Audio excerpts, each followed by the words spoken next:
ધ્રોલના લોક ડાયરામાં દેવાયત ખવડ રમૂજી અંદાજમાં જોવા મળ્યા। રાતે ચશ્મા પહેરેલા ચાહકને જોઈને કલાકાર ખવડ અટકી ગયા। ચશ્મા જોઈ ખવડે કહ્યું કે લડી જ લેવો છે। વૃદ્ધ ચાહકે નજર ન લાગે તે માટે લીંબુ આપ્યું। હું કેટલો હેન્ડસમ છું તે હવે ખબર પડી। ખવડે કહ્યું કે ચાલુ ડાયરામાં હાસ્યના ફુવારા છૂટતા હવે શ્રોતાઓ પણ આનંદિત થઈ ગયા।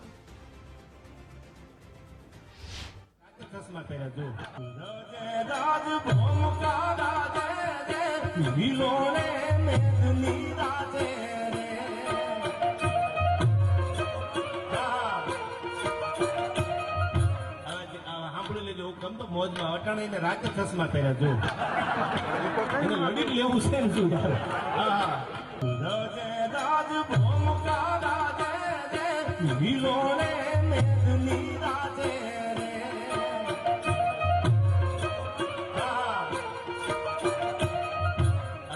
સાંભળી લેજો હુકમ તો મોજમાં અટાણીને રાતે ચશ્મા પહેર્યા જો એને લડી લેવું છે ને શું